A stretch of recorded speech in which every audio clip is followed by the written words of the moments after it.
Welcome to the Digital Amateur Television Experimenters Night. This is VK7OTC, the club station of the Radio and Electronics Association of Southern Tasmania. Amateur radio is a worldwide hobby that has many different aspects. Digital television is just one of the many modes and areas that are covered. Maybe you're interested in becoming involved in the DATV Experimenters Nights. You realise that you do not have to be a radio amateur or need any ATV equipment to participate anywhere in the world.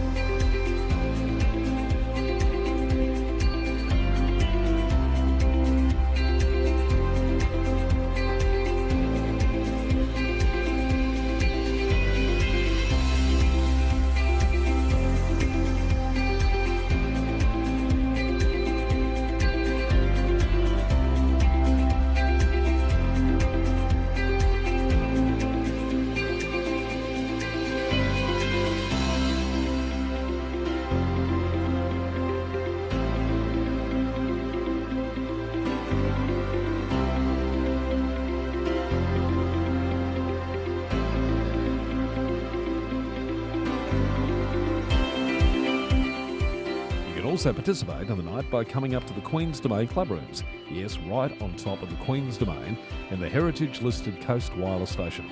You never know, we might get you in front of the camera or behind doing one of the many roles during the night.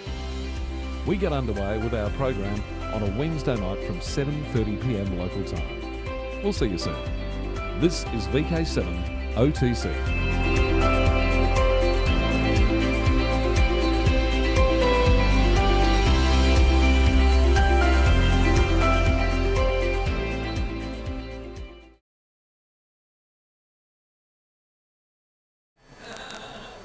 Okay, this is VK7OTC, the club station of the Radio and Electronics Association of Southern Tasmania with our DATV Experimenters Night, and I've got Ben, VK7BN, in the studio. Thank you, Ben, and Ben has some wonderful... Before we do that though, wish to acknowledge Tasmanian Aboriginal people as the traditional owners of the land upon which we are presenting tonight, and pay my respects to elders past, present and emerging, for they hold the memories, the knowledge and the culture and hopes of Aboriginal Tasmania. Now, let me turn over the page. Ben's in the studio because he let me know there was some... He had been rummaging around under the house. On that, keep going. Tell me, Justin, when you say to your wife, I'm just going to go out to the shed to try and find something, does she get a little bit worried, a little bit afraid about just what might be coming out of the... Well, she probably realises that I'm probably going to be gone for an extended period of time. So, yeah, well, what kind of has happened is that I'm trying to recover a lot of the stuff out of my childhood home, which I don't get to go down to very much. My mum's still there. Okay. Amongst it, there are some treasures down there, some of which are still down there. We haven't quite found them yet, but there are other treasures. Buried treasure. There are other treasures down there. So, for fun, I said to Justin, well, I've got these, and Justin has said, well, bring them along, and that's what we have tonight, amongst other things. And they have triggered lots of... Not triggering, triggered lots of memories. Triggering as well. Triggering as well. So, yes. And hello to Darren and Colin in VK, and Ken in New Zealand, and Matt up north. Hello. Hello. I've got everyone here. Hello, everyone. Fantastic. Okay. All right. Now, what is our first thing we're going to look at? Well, I think we'll start off with something that I've held on to for a long time, because in some respects it's possibly where some of that ham radio stuff started to come into play a bit in my interest in radio. Okay. Which harks all the way back to grade 9, I think, at Gilston Bay High School in the mid-90s. This is not Reg. Reg was at the college at the time. So, so what we have here is and I don't know whether we can zoom in on that. We can. Justin, have we got the technology? We have the technology. Let me try this. I'll just make everybody very seasick here. And if we go up a bit and then we zoom in, we've got a very nice plastic case. I must admit that. I'll do that. We'll see how far we can zoom. Oh, we can zoom. Oh, we can zoom. Look zoom. at that. We can zoom. So what we have here is a Dick Smith Funway 2 FM transmitter. So these little things, I think this was one of the cheapest kits you could buy at the time. Okay. Because as part of the high school electronics, you actually had to buy your own kits to put together as part of the syllabus. Okay. So, yeah, we bought this to assemble. I love it. As you can see, we do have this rather interesting perspex and wooden case, and one of the things that the electronics teachers made us do was put all our kits in this format of cases, which was, you have your nice little bit of radiata pine, router the edges onto it, and then shape up some perspex. I love it. And that's how it got assessed. Now, as you can perhaps see, in the time since then, I have made a couple of modifications to it. Namely, the posts, one for external power. Yep. Because there used to be a clip in here for a 9-volt battery. Which Okay. has long since broken. And the green post, of course, was an external antenna. Wow. Because at my young age, discovered that the longer the antenna, the greater the range I could get out of it. I love it. And, you know, aspirations of having a neighbourhood radio station. Woohoo! So, I'll get Justin to... Colin in VK, I built one of them a very long time ago. Yeah, there you go. I love it. So, Justin, I did a bit of hunting around, and I do have there we go. Actual diagrams for this. Circuit diagram. Out of the Funway too. Now, for those playing along, there is a phenomenal website online called the Internet Archive, and I'm finding that very handy to fish out a lot of this old kit information. They've got all the Funway books up there. I've been having a lot of fun absolutely flooding the Reast Discord with old ham radio catalogue stuff from Dick Smith Electronics and Electronics Australia. Absolutely love it. Yep. For those who want to join the Discord, it is on the Reast website. Go and follow the link there. But I'll let Justin talk a little bit now about the circuit. And well and truly. The circuit is about as simple as you can get for an FM transmitter, which is there is a condenser microphone. So there is a bit of bias that you need to supply to the condenser microphone. Hang on, I'll point at this. Yep. There's through this resistor, through the battery line condenser, there is a AC decoupling capacitor that goes literally straight into the base of the DS549, or it's a BC 548. Sorry, 548. Yep. Which is, can I just say, is exactly the same as the 549, slightly different.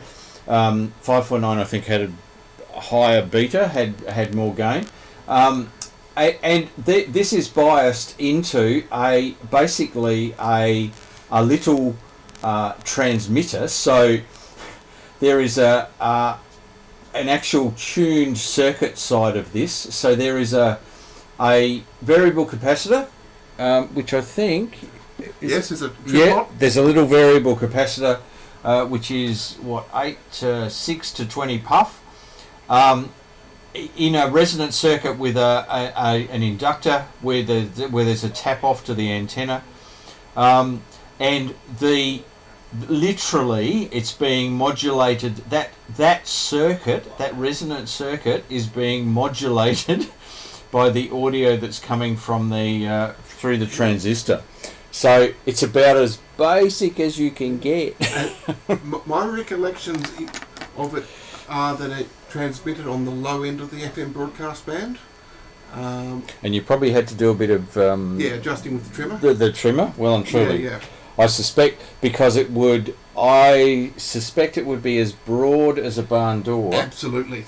One of the... I'll just go back to the circuit, because I'll pull it down. That inductor is actually on the PCB. I don't know if you want to try and stick that under the... Oh, yeah, okay. Well, here's the actual. So, and Ben, I love the nail mounting. Yeah. That's fantastic. But you can see the inductor is actually printed on the circuit board here with the tap off to the antenna. So it's a handful of components, and just phenomenal. I love it. I absolutely love it.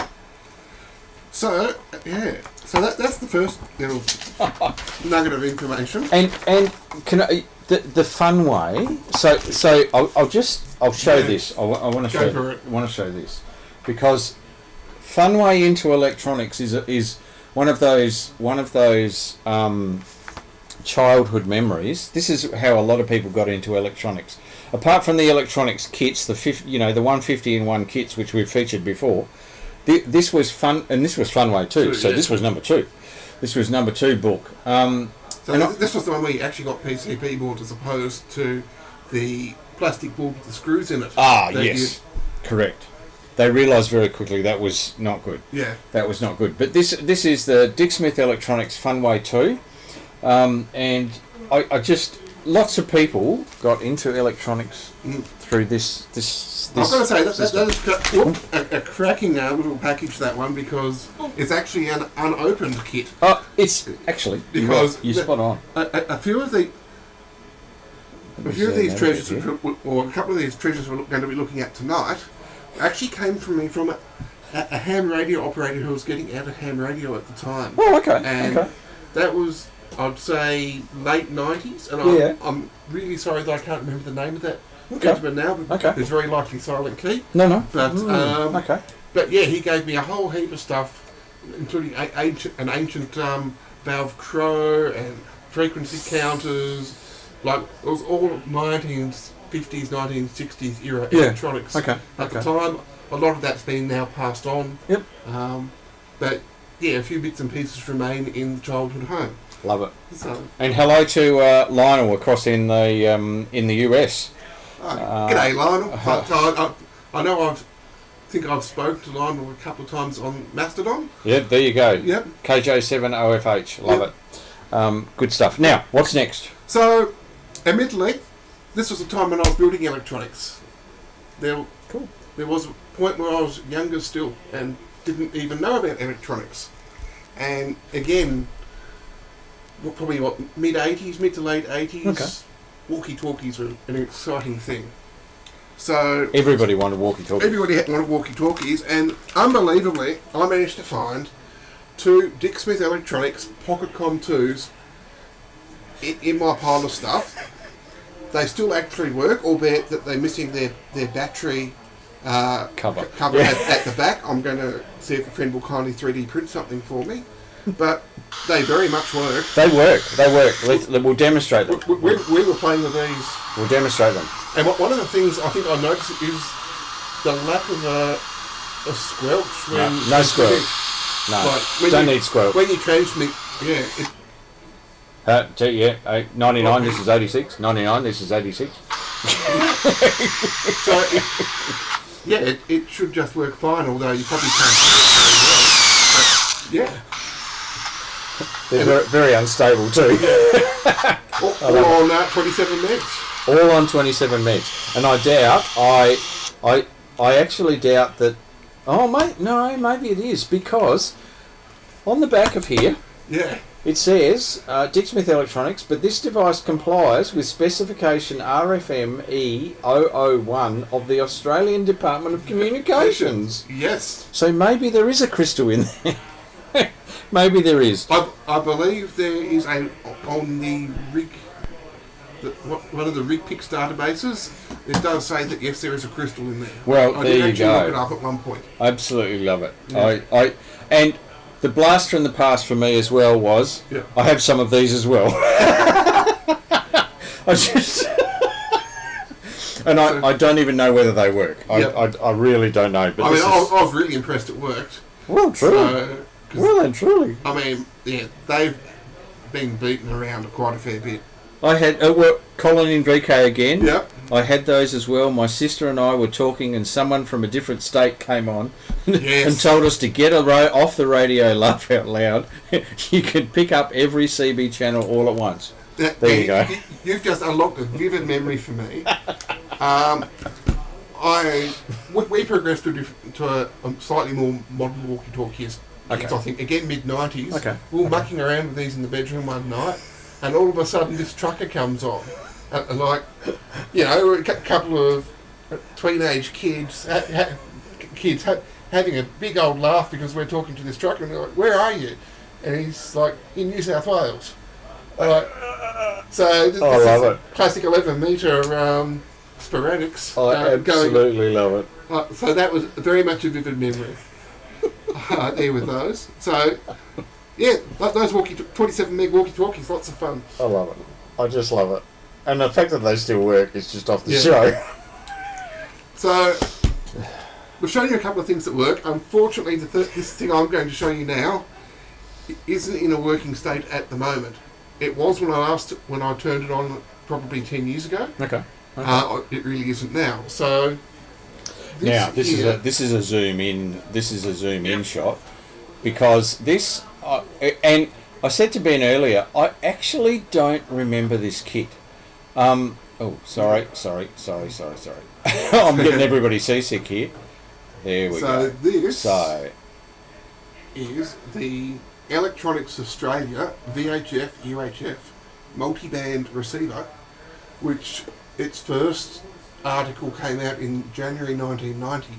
In Electronics Australia, because you can see the EA symbol up here. Yeah. Now I can tell you this because yesterday I trawled through all the EA magazines on Internet Archive trying to find the damn instructions on how to fix it. So what we can do, and I'll pass it over Justin's way, and we're going to put it under the Elmo and take the lid off so that you can have a bit of a look inside. Okay, just bear with me because I'll just get the top off. Okay.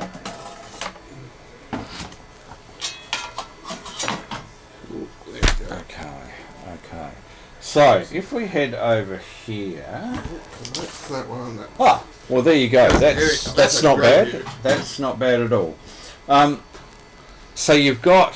So I've got a little bit of the paperwork for it with the block diagram. We do. So inputs.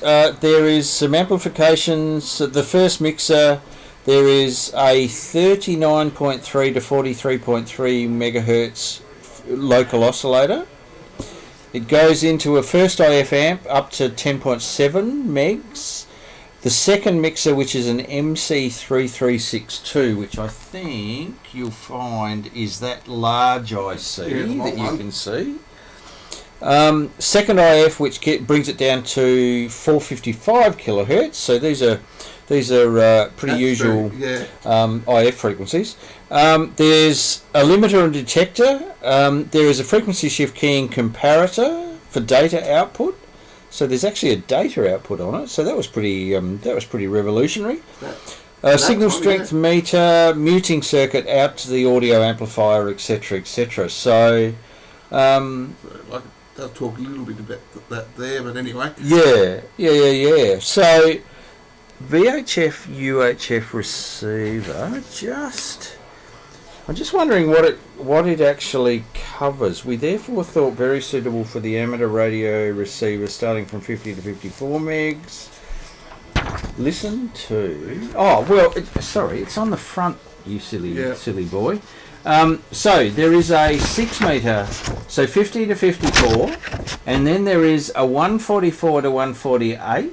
Which I'm passing things over to Justin. Yes, okay. So. We'll change this over. I'll bring this back over here. So the fifth. So the 144 to 148 in to 50 to 54 out is this little board. And so this is effectively it's a transverter. Yeah. Effectively. Because we go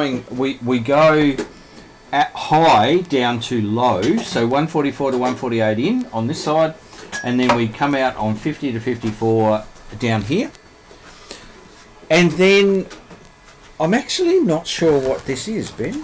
Hang on, because I frankly We got the two boards here. Ah, okay.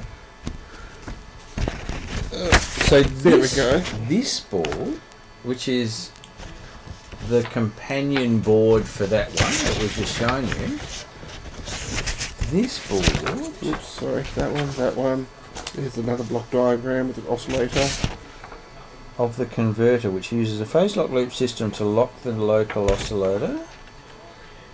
So, yeah. Okay. One of the... What's it doing? What's it doing? So the thing with this radio is that it came to me literally in these parts. In pieces. And Okay. as I later discovered, these boards that we're looking at now are missing some of the coils that are meant to be on them. So I learnt this after wiring it up and it's doing nothing. Yeah, okay. From what I could gather, at the time the 6 metre stuff wasn't working fantastically. I did have the late and great VK7ZIF in Philby go through and align the whole 6 metre section for me. Okay. So I know if the 6 metre stuff works, it will be aligned. What I'm currently experiencing now at the moment is I turn it on, I can hear the volume for the speaker, but there's no signal, no squelch, no nothing. So In fact, I think this is the phase lock loop board, because that's a phase lock loop. Yep. With a whole lot of logic. There are logic gates on here, and switching gates. So, and it says band D, C, and B. So Yeah. I'm wondering whether this is some sort of switching board, PLL in, Yep. 20 megs, voltage. Yeah, I reckon that's some sort of switching board between that scale on the front. yeah, so there are 4 switch positions on Yeah. this, and I think there were more boards planned. I haven't found anything on that. I believe there was even talk of it having a 5 or 10 watt transmitter Oh, okay. version to it Wow. as well. Okay. So I have not looked especially hard because these are the boards I have. So Yeah. And this was EA in January 1990. yeah. Okay. Part 2, which was meant to come out in February, which was the build, didn't come out, and funnily enough, in the February edition was the review for the Dick Smith Universal Timer. Universal timer, which can I just say uses a 555 timer IC. Yeah. So clearly nice and stable. Well, Yeah. for the time. Yeah. Yeah. Okay. So- Okay. So this is currently sitting on my, I'll get to it project list. Yeah, 1990. Yeah. That's how they. The EA PCB numbering, you could always tell what year it came out because it was included in the either the silk screen or in the copper. Oh, fantastic! Yeah. Okay, well, there is a challenge. Yes. I might have to earn my electronics chops again. Oh yes, definitely. See what I can do. There is a very nice UHF, VHF UHF transistor in here. Yeah. Which is a. Let's see if we can zoom in here. You can see pick the RF transistor on the board. There is a little hole in the board, and then there is oh sorry, going the wrong way. There we go. With 4 little lines on it, 4 little connections on it. Yeah. Anyway, okay. Yeah. Well, that sounds like a fantastic challenge. Yes. I mean, If you're up for it, At least I have the advantage that I can actually see the components, as opposed to these days surface mount designs. So, Which everything would have been done in a chip, I suspect. yeah. I saw a delightful post on everyone's favourite Reddit in a Reddit called Shitty Electronics. Right. It was a screenshot on Facebook where someone had posted the image, lost surface mount resistor, and you can see it's on the tip of the finger, like, you know, that big. Got lost somewhere in London, need urgently, please help. You know, Yes, like, yeah. have lost in carpet. Yeah. Yeah, no hope. Yeah. Oh, now, hang on. Now, Matt, I remember making the cricket kit as a kid. Yeah. Would only chirp when dark and then when there was no other noise. Yes. I remember that kit. I love Yes. it. My father actually built a couple of those kits, and they used to go to board dinners, and he would hide them in the flower arrangement in the middle of the that's what you table. do, though, isn't it? And everyone would go, oh, that's got to be Wall. Yeah. Now, should be fun to hide. Okay. Yep. I made a heap of Dick Smith VK Powermaster power supplies. Yep. Colin, so did I. 3055s in all in parallel. That's it with the balanced resistors. I love it. Local marine rescue group used them.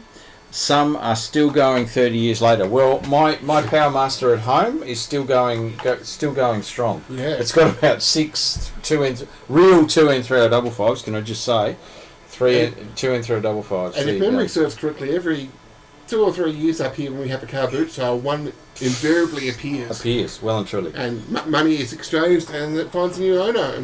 And the regulator was an LM723. Oh, wow. I see. Wow. Okay. And 723s had a couple of little. I call them flaws, but if you didn't put particular resistors on particular leads, they would inevitably let the magic smoke out. But as soon as you put the resistors in, they were fine. They were as stable as anything, and great regulators. They were great regulators. And what you do, the VK Powermaster, if I remember, and correct me here, Colin, 2N355s, lots in parallel with balanced resistors, and you drove them with another 2N355, which was usually driven by a BD139 or something like that transistor. It was something like that out of the output of the LM723. I remember way too much of that. Anyway, that is fantastic, Ben. Well, I'm glad to bring along. Like, you know, we brought along the ancient 130 and one science fair the other week. Oh, correct. Do you want me to grab that little black box over there? Grab that little black box and the manual. Okay. Because when Ben started reminding me of Funway in electronics and Dick Smith kits and all sorts of stuff, there was in now. Hang on. When was this produced? Because this too was a EA. I think it was an EA kit. It absolutely was, because I remember posting you the screenshot from the EA magazine when I was trawling. Well, okay. Dick Smith Commander. Who remembers the Dick Smith Commander? This is the actual assembly manual for the Dick Smith Commander VHF amateur transceiver. So this is 2 meters. They also produced a UHF one. My father and I each built one of these and got them working, and I've just got to say, I recognise the case from the Dick Smith dual rail power supply case. Oh no, well exactly. It's the standard standard case. Dick Smith case. Standard case, and that's funny. I'll talk about that in a sec. So we built one of these each, and we jointly built the UHF. Now, can I just say we never got the UHF working properly? Yeah. We'd obviously done something, but that was tricky. It was. Can I just say it was pretty tricky. It was an advanced kit. It was a very advanced kit. There's warnings throughout here.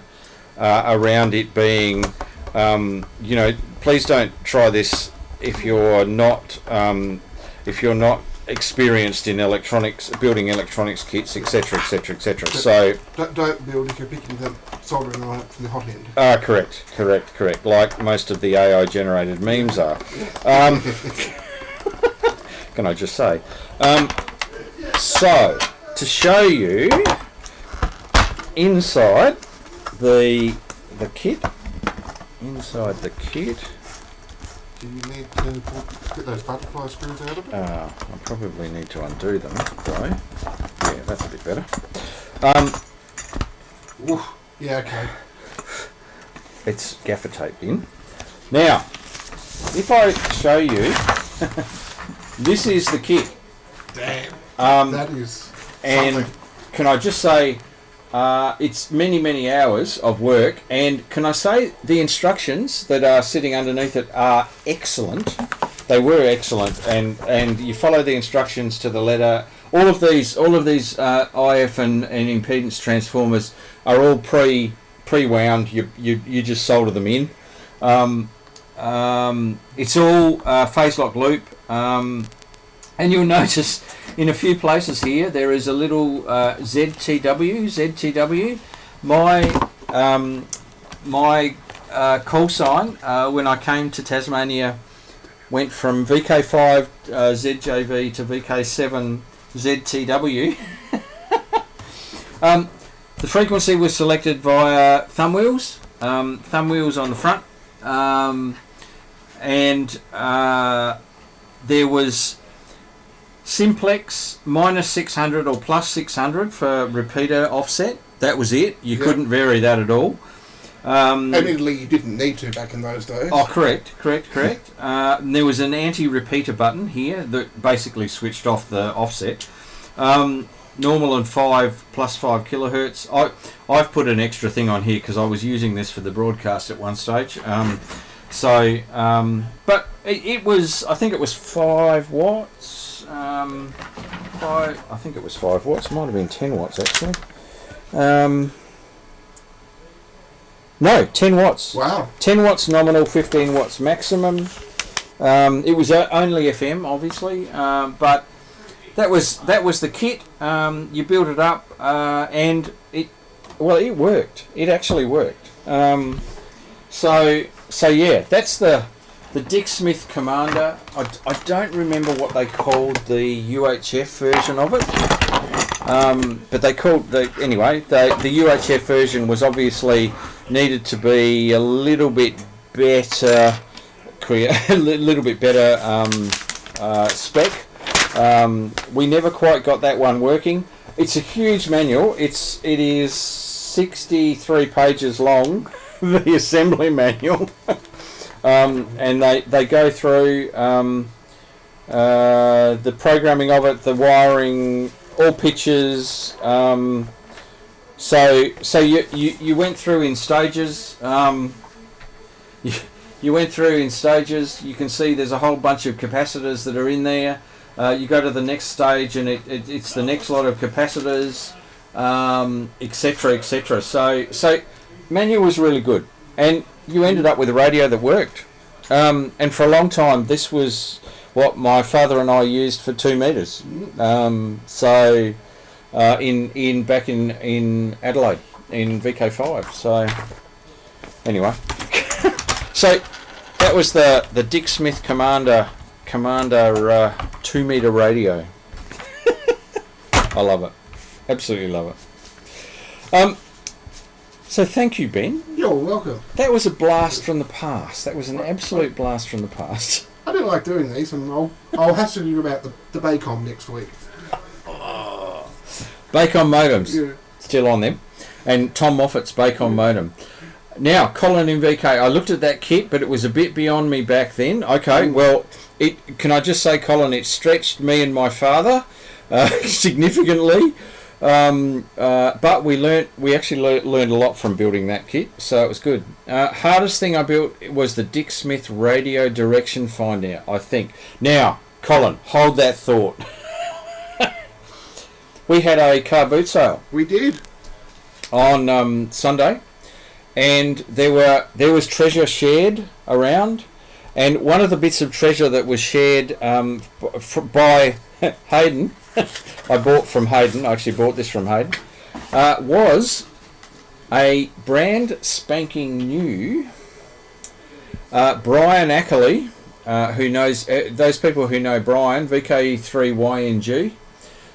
his Sniffer 4, which is his latest and greatest ARDF and Sniffer unit. Ooh. These are wonderful units. The VK3YNG Fox Hunt Sniffer instruction manual is what I'm looking at here. But what it gives you the ability to do is enables you to put in a frequency as you get, and then with a directional antenna, you find out where the strongest signal is coming from. You follow where that's coming from. As you get closer and closer and the signal level goes up, it auto attenuates back so that you keep that direction finding ability, and so you can use it for amateur radio direction finding. You can use it to sniff out particular frequencies that are there's interference on, or there's interference coming from it. And there are a bucket load of other modes that you can do with this particular unit. It's all software driven, and it's all the little keyboard on here. You can put the frequency in. You can put the you can set attenuation. You can have manual attenuation if you want to. You can store those frequencies if you want to. There are standard ARDF frequencies which are built in. There's the way it's created. I love the fact that on the side of they actually have silk screened on there. Hang on. Let me turn that off so there's not noise. They've silk screened on it the functions that you can dial into it on both sides. There's battery detectors in it. It takes 2 AA cells inside. The AA cells last forever. There we go. And there is Velcro tabs on the back. In most cases, what ARDF people use is they Velcro these to the boom of the Yagi. So and then just plug in the BNC in the top, or you can plug in phones if you don't want it coming out the speaker. You can set the volume of the speaker. There is the signal level which is indicated here on the little 7-segment display. So it covers 120 to 123 megahertz, which is civil aviation. Interesting. And 143 to 150 megahertz, which obviously covers the 2 meter band. It has up to 135 dB of attenuation, so you can be right next to the transmitter and still be able to attenuate it back to nothing. Lots of frequency control, mode selection. There is a scout mode, there is an ARDF international mode, and a whole lot of other modes. But it's absolutely wow. What's inside the box? Everything's driven by the computer. There is an RF chain, and yeah, and the software to go with it. So that is the VK3YNG Sniffer. Now, if I go to here, okay, that's a bit better. And it's, as you can see, it's only the size of my palm of my hand. So absolutely. And to give you an idea, that's the Sniffer 4. So that's the latest and greatest. This is the Sniffer Mark III. You have to put 6 AACL batteries into this one. It does very similar functionality, but slightly bigger. Obviously, you can see everything's become surface mount. The Sniffer 3 I actually got from Brian at a Gibbs Tech. Brian was throwing it out because he said it's an old one, and he said all it needs is the battery pack put on the side, and he said it's a bit scungy and whatever else, and I went, oh well, hey, it was in his junk box, and I had quite a talk to Brian about it and how it works and all of that sort of stuff. Very similar functionality, but the new ones in a sexy little box only takes 2 batteries and works just as well. So that was my find for the car boot sale. So yeah. Now can you go and grab Hayden and his wonderful soldering. Now we'll just do a quick reset of the studio. Tonight we've got we've got a huge amount of we've got an absolutely huge amount of stuff that we're going to try and get through. We might have to hold some of it over to. Okay. Now, Colin, got one of those. Come in. Colin. Got one of those sniffers as well, but it's tuned to 121.5 for finding EPIRBs. Well, there you go. I love it. Now, this is the person that I purchased this from at the car boot sale. So thank you, Hayden. You're welcome. Did you put batteries in it? I did. Yes. Yeah. All working. So, and I've put it onto a Yagi and run around the house and all that sort of stuff. So, and my wife just rolled her eyes and went, "Yeah, okay." Beeping. Yeah. Hang on, wait. Is that the ham radio DX guy? Oh yes. Ooh. Woohoo! Now, Hayden, what have you got? Right, so I've got this. This arrived the other day. So I got the idea from one of our club members, Juffy, of a portable soldering iron. Cool. He had a little Milwaukee one, but when I looked up the price of it, it was pretty expensive. It was like $100. It was like $200-300, like and then Milwaukee. And then you're in the Milwaukee ecosphere. Correct. So then I'm already in the DeWalt ecosphere and the Azedo ecosphere. Okay. And as I was doing some research, I found this. Now this is. Let me take it off. So this is a standard. This is from JMM Solutions in Victoria. Okay. So they sell these little soldering irons. They are they're in a 3D printed case. Okay. They've got a little OLED screen on the front, temperature controlled.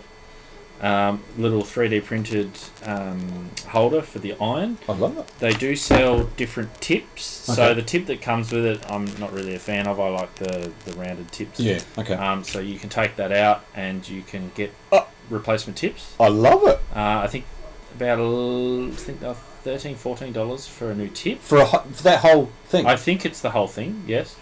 That's nearly as much as you pay for the. Yeah, I don't think there's any other replaceable bit in that. You can't really undo it all. Yeah. Okay. So, for the tips, wow. You can scan the QR code on the front to reorder tips as well. Okay. They come with now these are different. So these are depending on what particular battery you've got. Okay. So I got the DeWalt one because they had a DeWalt adapter. So this is an Azeto to DeWalt adapter, is it? This is an Azeto to DeWalt adapter. Okay. So they'll do. You can get these you can get these to fit Azeto natively. Okay. Or DeWalt natively. Okay. Or Milwaukee. I think Makita.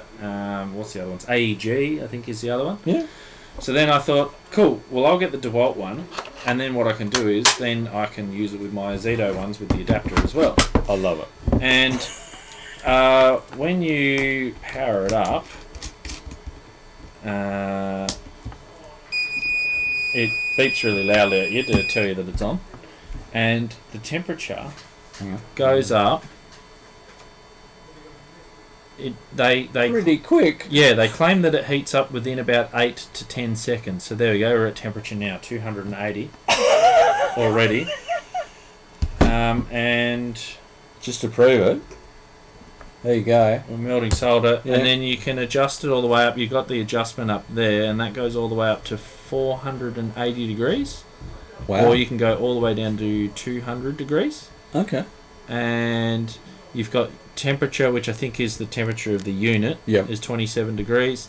You've got a 0% up here, and from what I remember, that is the, I think that's instantaneous battery draw. Because we went really hot and now we're starting to go down. Yeah, okay. It's at 0. If I go up, you'll see there we go 40, 90%. Yeah. Which I guess is current draw. Okay. And then you've got the current battery voltage down there too. So that works with the 18 volt series of batteries. I love it. These were, I think I got mine for $120 something. Okay. and they're coming up, and I think I saw an advert on Facebook. They've got a 20% off Australia Day sale. Okay. So that was about $120. The adapter was about $30. Okay. And the replacement tips, are around about $13-14. So, does that unit come with one of these? Yes. Yeah. Yep. So that comes. You can buy replacements of these. Okay. So it might be good if you buy one to get a replacement anyway, just so that later on down the track. But I kept finding that I was using I've got what's the blue one? The real good, the Weller. I've got a Weller. I've got a Weller soldering iron that I've had for years. The magnetic one. I can't remember if I don't think it's magnetic. Okay. But the problem is because it's mains powered, you got to go and you got to plug it in, and then you've got to run an extension lead, and it takes time to get it, and it's heavy. This thing is like, if I give this to you, Justin, you can see how lightweight that is. Just be careful, don't burn yourself on the iron. The hot end of the iron. Yeah. I'll do the AI thing. And it's like, I don't know. There's nothing in that. No, there isn't. So, yeah. I love it. So, I love the idea about that too. Yeah, that's great with the QR code. Yeah, JMM Solutions. I'm pretty sure it was in Victoria. We'll put a link in the video description. So that's fantastic. Tell them that I sent you, because Cool. I don't know what that'll do. But about $150 with that unit and the adapter. So I paid for this, and I just looked at the invoice before. For this and the adapter and shipping, it was about $155, and I got a 20% discount through, I think it was a Boxing Day sale code, so there's an Australia Day sale coming up too. Or you buy it native and you don't need the adapter. So if you've That's right, yeah. Yeah. But because I had the two different batteries, so I've got my DeWalt batteries, but then I've also got a Zedo batteries. Yep, okay. And you can put this in the car, and I love it. Absolutely love it. Good stuff.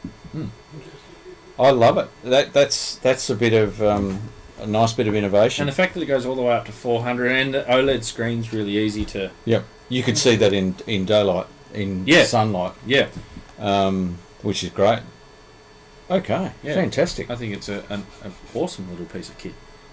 So I'm going to order some replacement tips. I was actually just looking today about getting the different tip, because you can see there that one's the thin tip. Yeah. Whilst you can use it, I don't really like those. I like the pointy tips. That's okay for rework, but if you were having to sweat something off a heatsink or something, you need a bit more guts. So if you're going to order one of these, the tip that actually comes with it is not.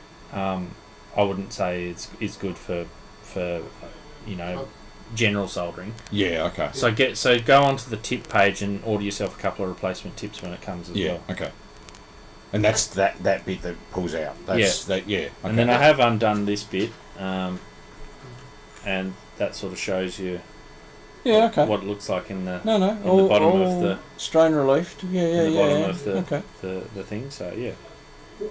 With the tips, and I'm assuming obviously it'll be possible to get a larger tip. Would it have the capacity for jobs that require a larger amount of heat, or is this more just PCB work? I reckon it would be, because this can go up to 400 degrees. Yeah. So I'm thinking the batteries can put out a lot of amps if you need to. Yeah. I only briefly looked at it, because this only arrived yesterday. Yep. And I briefly looked at the tips today, and they've also got all of the standard sizes, which don't mean really a lot to me. But I'm pretty sure you'd be able to get quite a large tip. You wouldn't be able to get a big thumping like Burko tip, which it would be awesome if you could. Scope tip. Yeah.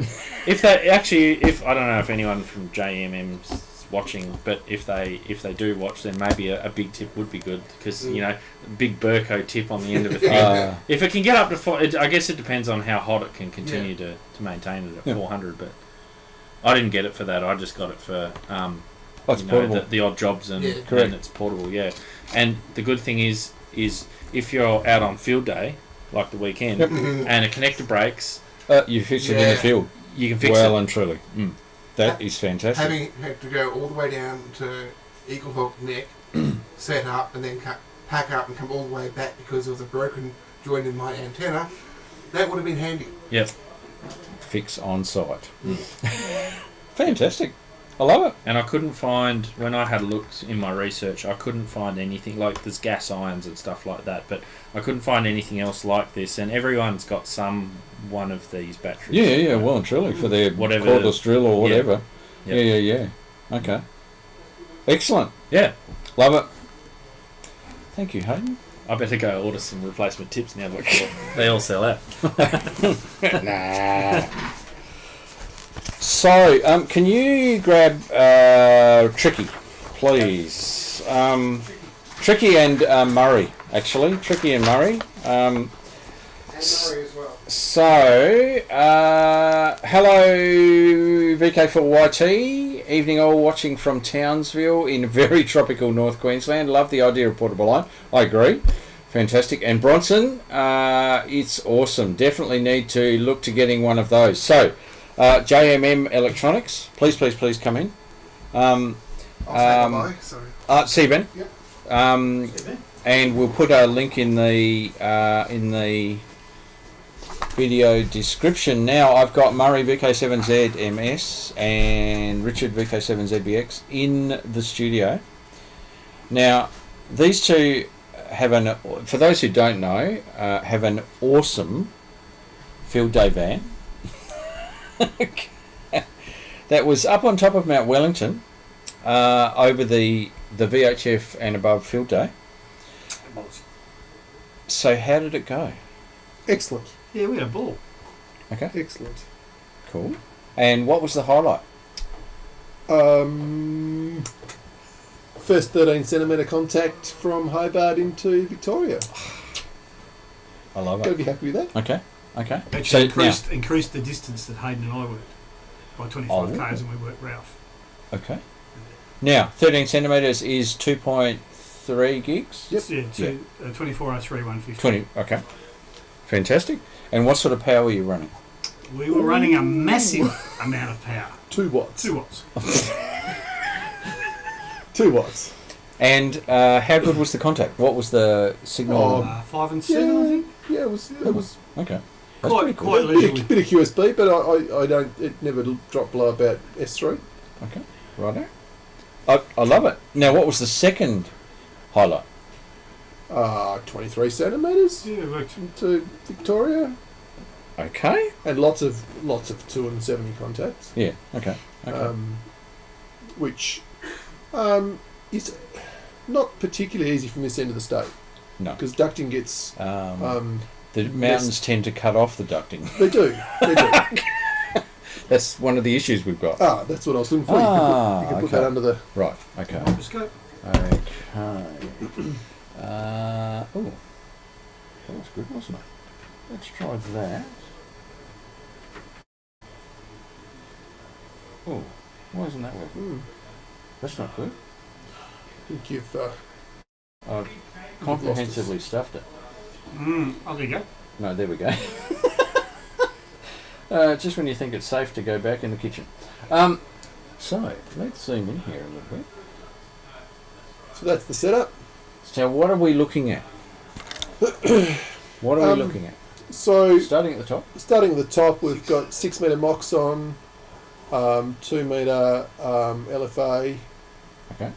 70 centimetre Yagi, and the bottom one is the only commercial antenna there, which is a 23 centimetre 33 element something. Antennas amplifiers, isn't it? Antennas amplifiers. Okay. Now, this is using the new mount on the mast. Yes, these are the new 3D mounted. This is Compliments of... VK7KRJ. Cool. Okay. Now, what else? Okay, we've got a grid pack on the back. The grid pack is the 13 centimetre one. Okay. That little panel is the 9 centimetre one. Okay. And that is the 6 centimetre one. Woohoo! Newly added. Yes, And and on the front there you can't really see, Oh. but there's actually a 23 centimetre Yagi facing back towards town.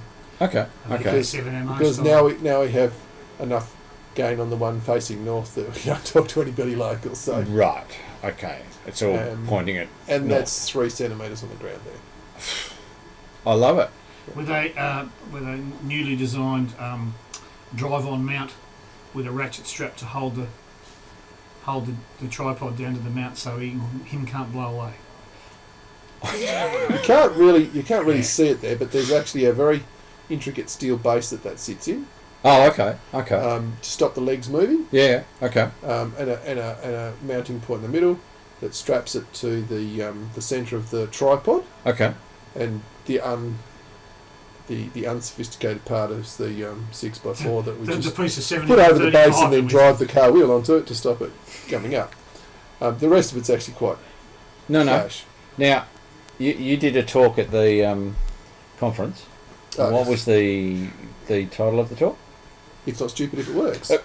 Yes. and speaking about that, you'll notice in that photo there's a red esky there on the outside of the car. There is. This is possibly the biggest improvement to the field day van since we've started. Mm. Because now instead of climbing on top of the van to move those antennas to align them constantly for different contacts, I can just stand on the esky and it even works for both of us. As Murray can stand on the top of it, if I need to do it, I need to stand on the end of it. So that saved a lot of climbing up and down on the van. I love it. And was it being used as an esky as well? No. Oh, okay. Righto. Okay. It was very pleasant up there. Okay. Oh, well. Very pleasant. It was very pleasant down here. We are not going to say too much about the weather because we really can't believe how good a run we've had up over there the last couple of field days. And well, truly. We didn't have to run the generator at all this time because, well, everything on batteries. Yeah. Okay. Yeah. Okay. One moment where we thought the batteries had gone flat, but in fact we just had a small moment where one of the banks had become disconnected. Oh, ego. Where someone sits. And been moving back and forth, and apparently someone hadn't tightened it up correctly enough. That probably I love it. Yeah. So I think. I love it. Look, we don't have enough battery to run the fan here if it's winter time and it's cold. Okay. Because that's a silly amount of batteries. Right. Okay. But yes, we certainly have enough stuff to run that. Okay. Okay. Well, that's fantastic. How did 5 gigs go? Somewhat uninspiring. The jury's still out on that as to whether that's a useful band. Okay. We obviously had a couple of local contacts. Yep. We tried to have contact with you, but you're a bit too far down over the bank. Well, so no, you did. At the beginning of the day, you made a contact with me. It was a scratchy contact. we couldn't. We didn't get enough back from you to complete it. However, the first one with Richard. With Richard, it was. That was. However, that was it. Yeah. Anthony and Martin and Linda for the rest of the day. Yeah. And that was it. Now we tried with VK7PD in Launceston. Yep. And they ran the beeper. Yep. We ran the beeper. We could hear those, but we couldn't get enough signal through for a voice contact. CW. If you can hear the beeper, you can CW. Probably could have done too many Z calls at our end of the our end of the the equation. We need to get a Lance as a service. So yeah, that was not great. Okay. I think, and they could hear us because we just had like a 2 metre liaison channel running. Okay. And they were at White Hills, and they're normal. Yes. Okay. Now I made some observations because we have, for purposes of lining antennas up using the beeper, we have an external speaker on the van, which we can plug into whichever radio we're lining up, so the person outside can actually hear the signal. Turn the volume up, plug it in, you go outside and you can turn it around. I did some testing, and you didn't have to put very much elevation into the antenna away from the ground to reduce the received noise in the radio from the transverter a lot. Ooh, okay. So I'm suspecting that getting smashed from all the Wi-Fi.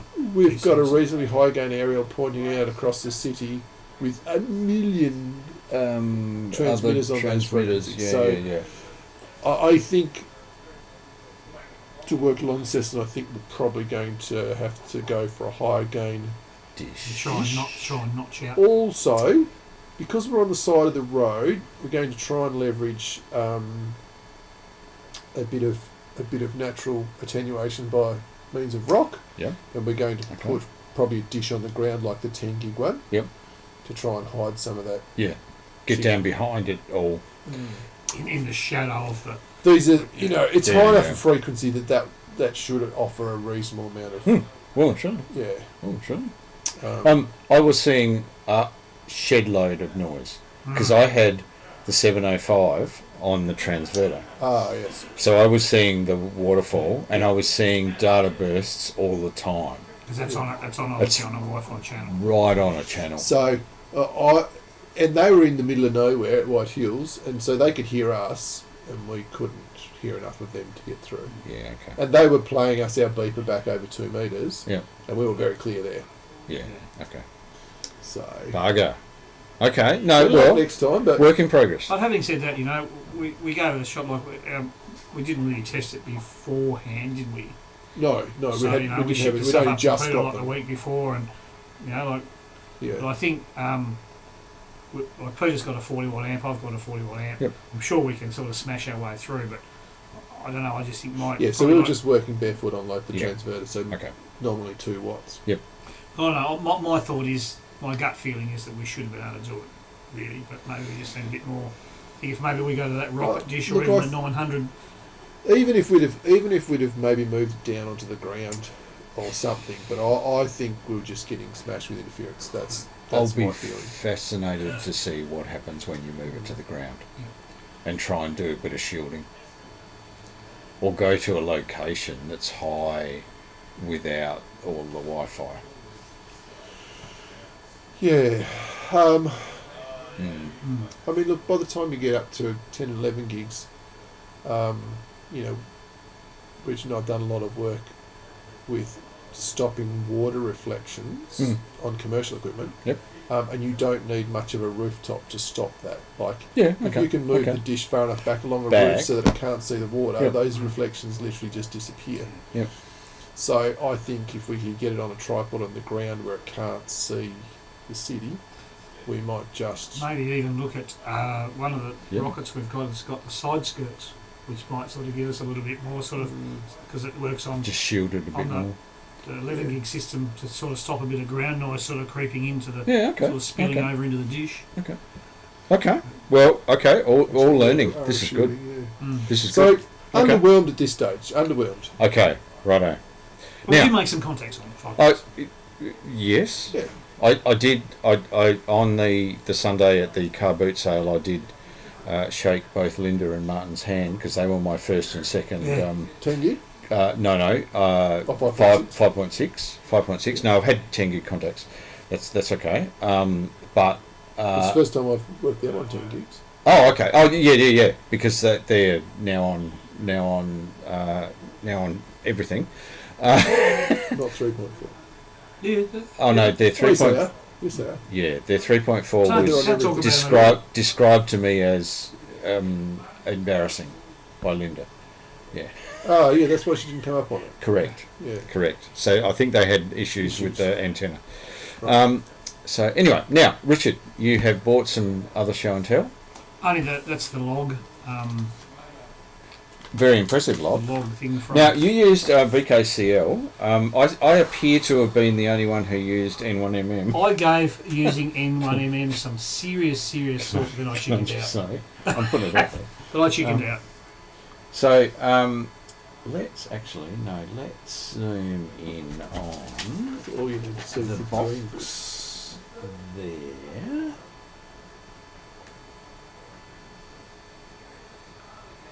That wasn't obviously all need the to go context. just a little bit to the left.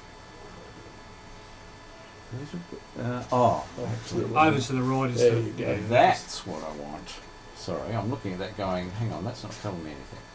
Ooh, very nice. Okay. Ooh, that's a lot of points. So we had some really good sporadic, funnily enough, some 70 sporadic centimetre. runs on 6 metres. Yeah. Just at the end, frustratingly enough for Murray, I worked a VK4 that was really quite strong, and I made the contact really quickly, and then said stand by for second operator, and Murray called him and he was gone. Like just, Funny about that. But we worked quite a few VK3s. Yeah. So your outstanding is 70 centimetres, 6 and 3. Yeah, 3 centimetres. Well and truly. Okay. Very impressive. Very nice. Look, it was... Summerfield Day is always more interesting, or typically more interesting, because the chances from, the guys up north can quite regularly work across Bass Strait without an inversion even, whereas... And the guys on the northwest. Yeah. We worked... Mount Claude. Yeah, well, I worked at Dave DSE on 2. Okay. And the guys on Round Hill, Eric and the guys at Round Hill said they could hear us, but we couldn't hear them. So there's a lot of rock between us and them. As always, it's the first hour of the contest that is the most interesting, because when there's ducting, it's always in the morning and it fades out. Yep. And in fact, most of it had faded before the contest started. We'll listen to So those our I'm going to say our best DX contacts were before the contest. Yeah. Okay. So we worked some guys on Mount. Who are those guys in Victoria? You were going to ask me that. Forgotten. So they were operating a like a Wyson event. Sort of. Yeah, they were calling bib numbers. Oh, okay. Right. For runners. Runners. Okay. And we were listening to them on the FM radio in the car. On what antenna? Just the vertical whip. Yeah. Right. And so, and I looked at their thing, and I'm like, they're very strong, and they were full scale on the meter, and I'm like, are they running an event in Tassie we don't know about? And they were VK2s and VK3s, mostly VK3s and one VK2 call sign. So I butted in and asked them, and they got, no, we're running we're doing an event that runs every year. Mount Hotham, was it? Mount Hotham. Yeah. And surround. So there was a number of stations that were varying between S9 and I'll say S9 because it was just FM and in the car, so I didn't have any way of seeing any better. But I don't know what they were running on. I don't imagine they were running particularly high power radios. They were pretty impressed when you called in and said, "Oh, we're on Mt Wellington, Tasmania." Yeah, really. Yeah, really. Wow, that's pretty flash. One guy did make the comment that they often hear the guys from the northwest coast. Yeah, when they're running that event. Okay. But I did make a note that probably in the Summerfield Day. Oh, and the thing to note about that is they were S9 on the in-car one, just on the little mobile whip, and nothing to be seen. Nothing to be heard on the Yagi. And nothing even on the So waterfront. from going to vertical to horizontal with a directional antenna. Not there. Wow. Like we didn't, admittedly, we didn't scan the Yagi around to see if maybe they were reflecting. We were going very close. We were pointing very close to where they were. Okay. Okay. Well, there you go.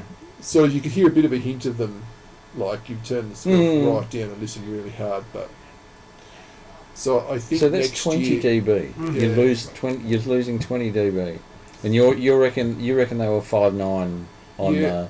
Well, look, it's just a what's that radio in the car? What's that the Kenwood. No, it's not a Kenwood. It's a something they don't sell in Australia. Oh, that's Kenwood. No.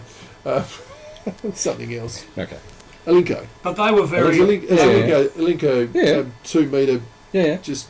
But initially their transmissions were quite short, and when we got up there quite early and we were having a coffee and just getting stuff set up, just listening we just heard this banter and we're like, we just thought, it's probably some locals. But then we stopped and went... Eventually they threw a call sign. There was a gap in the banter for like 10 minutes, and then someone called somebody else and they used a call sign. We're like, they're not local. Yeah, okay. And then we had to listen to them. It's like, no, they're actually calling bib numbers. Yeah. First of all, I thought they were horse numbers, but then I heard them say runner this, runner that, and I'm like, oh no, they're... No, okay. So I think in the Summerfield Day we might take a vertical Yagi next year as well. Well, it's interesting that the guys in VK3 that actually live streamed their stuff on YouTube, they have their microwave thing was looked like a 1.5 or 1.8, might be 1.5 metre dish with one of those multi-band RF hand design feeds. Yep. And they had two sort of fairly large enclosures with lots of cables coming out, and the guy was saying that all the transverters and switching and stuff's in there. Yeah, okay. But their masts, they had quite a long 2 metre yardie, but they had two. They had one vertical and one horizontal, and the same on 70. You know, and I'm thinking that's have a chat with KRJ about making the mount so that you can twist it around 90 degrees. I considered that. Or a cross yard, maybe. However, the way it packs down on the van, there's mere millimetres between them all meshing at the moment, right? Because you've got to have, like, when you put a new antenna on, because they fold so close together, you've got to make sure that nothing. Yeah. And we've also got all these stays up the side. Everything's got to miss everything as it comes down. Okay. So folded up's quite tricky. Okay. We can't even leave the feed line on the. We can leave the feed line on the top three antennas, but the 23 centimetre we have to put on after we put the mast up. Okay. So I don't think we can get well, 2 metres facing north, we can run pretty close to the ground come up there. Yep. Okay. So I think it's certainly we're going to try that to take something. Because again, those guys, when we got there at like 9 o'clock in the morning, were just full strength, and they just faded out, and by 11 o'clock, 11:30, they were one bar, and you wouldn't have worked. Because they were probably on handheld and something. I don't know what they were on, but. So we said, what about a contact for the field day? Yeah, no worries, we'll do you that. Okay, we'll call you after 12. He goes, he said, I'll be here till 8 o'clock tonight. Right. My beauty, but the propagation had gone. And we've done that before. We've got up there before, and I've plugged in the 6 metre antenna, and it's just been absolutely live on 5110. By the time the competition starts, dead. No, it's dead. Oh, truly. Okay. Fantastic. All right. So that's my vote to move the competition to an earlier start time. You might have a bit of a challenge with VK6. Yeah. Richard, you've got some other. Oh, I just brought some other bits and pieces. Been playing a bit of EME earlier in the year. Did some echo tests, which very sort of pretty nice. Strong echo tests by the look of it. Let's zoom out here. Always tend to sort of do that as a bit of a. It's a pretty horrible colour. I need to change the colour of that. No, but you can certainly see it. Let me just make sure it's. We have a bit of a problem with the focus on this one. If I zoom in a bit, the focus is better. That's incredibly strong. What are we talking? Minus 13 point. Minus 13 point. Okay, right. Yeah. So that was pretty impressive. Like, that's the second, because normally you work on the quality column in the sort of with the echo. Yep. Okay. Normally that often takes a little while to sort of come. Yep. And 10 is full. 10 is guaranteed that it's a signal. So the second echo that came back, it said, "Yep, that's me."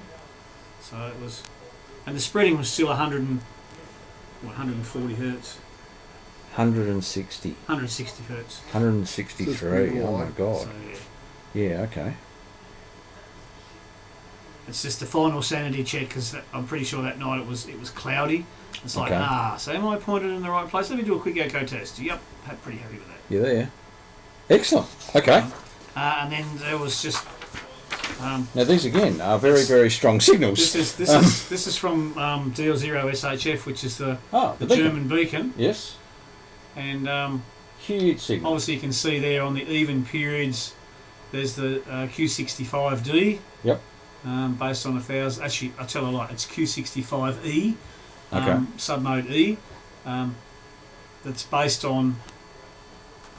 It's interesting. It's based on 1,000 hertz, but you normally with submode E you need to set your carrier to 700 hertz, because otherwise the whole of the subband E can't fit in a normal passband. But that was being received at -2. Pretty much all those decodes on there are -2.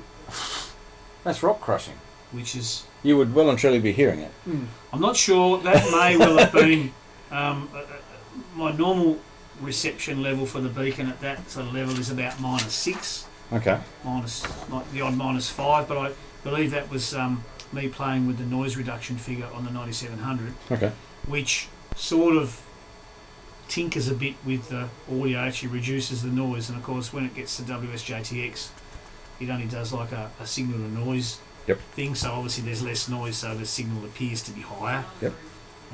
You've got a contact in here with LZ40C. Where's that? Bulgaria, I believe. Where the transverters come from. Yeah. Worked a few of them. In fact, there's a... Okay, the only marine counted. No, if only marine counted. Oh, if only marine counted, yeah. I could hear Tas Maritime Radio on channel 16 from West Adelaide, and that's only 25 watts. Wow. Yes, but where was it coming from? It could have been 25 watts at 1,000 metres elevation on the west coast. Probably coming from Mount Reed. Probably the west coast, I would say. Yeah, Mount Reed's what, 1,100 metres? But still, that's pretty impressive. 1,300, isn't it? That's still pretty impressive. It's high. Yeah. Great. Absolutely. Okay. Fantastic. Yep. That's all. That's it, yeah. Yes? There was just another one which was the same contact. But. Okay. Fantastic. Thank you, guys. 5.7 gig work in progress is what I'm hearing. Yeah, I think there's some more to be done. But we did rush it a little bit, but let's the gear only just arrived. well, I actually have the gear down here. I was just going to show people my 5.7 gig setup here. So Pick that up. well, if we can just move it out, what I can do is I can hold it. we have Zoom in There we here. go. So you can zoom out. Grid pack, pretty standard grid pack. 5 gig feed on it. That's the Bulgarian. Talking about Bulgaria, that's the Bulgarian transverter.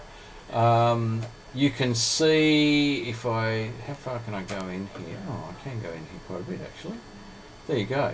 So the feed comes through on an N-type. There's an elbow on it down to an SMA, and then there's a bit of semi-rigid that goes up to the transverter. There are two underneath that N-type. There are two F-type connectors. Those two F-type connectors, and I've just harked to Murray's presentation at the conference. Those two F-type connectors are actually the power. And the power looped because this is going next to my 3.4 gig transverter, which uses an F-type for power, because I happen to have a bit of quad shielded 75 ohm coax already there with an F-type on the end of it, which I was not using for anything and decided I was probably never going to use that again. So instead of pulling through another bit of wire, it's got an F-type on it, which does wonderfully. And F connectors are very cheap and easy to install. So and you just crimp them on, and it's just. And so this loops to the 3.4 to continue to supply the power to the 3.4. Oh, instead of a T. Yep. The second BNC is for the 10 gig reference. 10 gig reference. Yeah.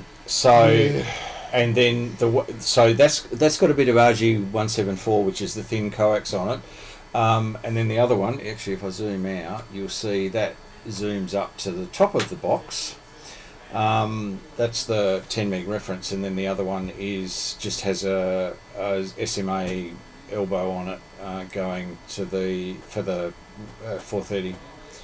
So all in a little waterproof box, so where that feed comes through is all elasticed up. And I stand it off. You'll notice there's a couple of 1/4 inch long screws there. I stand it off so that the top will close with the N-type elbow on it, and waterproof it up, waterproof the box. So that's exactly the same mount as what I did for the 3.4 that's up there. Yep. All I've got to do is change the pole that it's on, because the pole's not long enough. But anyway, that's easy. I mounted mine almost identical to that, but I put the connection the transverter right at the bottom. Yep. And brought out the shortest little bit. I put a gland in the bottom. Okay. And just brought out a 4-inch long piece of coax off the bottom of the transverter straight onto the actual N-type connector at the back. Okay. So. No. Well, sorry, too far. This is very sensitive. This. So, that was what I was using. That is exactly what I was using and what I was making the contacts on. That was on a 2.7 metre long pole in the backyard that I could swing from either Mt Wellington or Mt Rumney in the other direction. We did try Mt Rumney a couple of times. And in fact... Look, Mt Rumney's a bit shielded from where we are too. It's not a good shot. And I was well and truly shielded from where you were. We just had to put some cable ducting. Yeah, under the road. And then off the side of the Armco. You need sort of the mount that goes on the Armco. I was actually thinking I needed a DeWalt battery pack adapter. So we could just walk across the road with everything. On Bluetooth. Yeah. So I think our next improvement on the van is, you mentioned the 10 meg reference. We haven't actually run a 10 meg reference to any of our transverters. Okay. Except for the 10 gigs. The 10 gig one. 10 gig one's locked. Okay. So the plan is we're going to run a coax with the 10 meg reference out onto the roof. Okay. And I've got a second amplifier that we'll put in a box up there, and we'll just distribute it up there. It's too difficult to run another 4 coaxes up through the roof of the van. Yeah, okay. It's already very busy. Well, and can I just say, I did some tests with Anthony on 5.7, and the longer I transmitted, the drift got worse. For him. Yep. And he was telling me the drift. Oh, and we were running the beeper for ages. So, like, I ended up on 151.5. Of course. To put it might also be centre. I mean, we're on FM, so we could. Were we on FM or sideband? We did change. We did change to sideband. Well, that was FM. Yep. So that I could have drifted a whole lot more and not been an issue, but he was looking at it and going, "Oh no, you're still off." And we got it right, and that was 151.5. And I sort of went, "Ooh, yeah, okay." Because the reference would certainly be GPS locked. The reference would be handy here. So yeah. I think bigger dishes. I think I would certainly want to try the rocket that I've got at home, which is 600 mil. Yep. A little bit more gain, like 7 dB gain technically. Yep. 30 instead of 23. But then there's that 900 that you've got, which should probably be a bit more. I'm thinking maybe we should just use that. I've just got to make a mount for it, really. Okay. Another tripod. And another clamp down thing, that'd be perfect. The only thing is, obviously, a 900 dish at 5.7 is going to be a bit pointy. It'll be difficult to point. Anyway, but we'll get it all GPS. Work in progress. So the plan is to, So thanks, guys. So and I look forward to the results in a couple of years' time. Perhaps. Look, there's good and bad in that lag. The good is, by the time they come around, people don't notice that I forgot to put my login, because they're like, "Did you actually go in that one?" I'm like, "Oh no, I think I missed that one." Yeah, I think I missed that. Yeah. Okay. But I will try and get this login. Okay. Cool. And if anyone's got a FT817 with an XREF board in it, looking for about another 3, give me a call. I have, but it's not up for sale. What problem? I love it. Thanks, guys. Thanks. Okay, very quickly, space weather report. We've got a HF fade-out warning, very small HF fade-out warning, and also a geomagnetic warning, very small geomagnetic warning right at the moment. So that's looking reasonable. In fact, hang on, let me just try something here. This may not work, and in fact, it's not going to work. So I'm not going to do that. I won't bring it up on the screen. Now we've got training courses. Okay, first foundation is the 22nd of February, and then we've got in March, the 29th of March is our standard advanced and regulations. They are filling up, so if you're wanting to do either of those, get in quick. Let Reg know. reast.assessor@gmail.com.au. And that. And AGM for our members who are watching out there. 16th of February is our AGM and barbecue. AGM's at 11 a.m, then followed by a free barbecue for our members. So anyway, that's it for tonight. We went a little bit over time, and I apologise for that. But I'll put all the links in the video description. So, have a great week, and we'll be back here next week with another Wednesday Experimenters group. And this is VK7OTC, the club station of the Radio and Electronics Association of Southern Tasmania, with our DTV Experimenters Night. And we'll catch you next time. 73.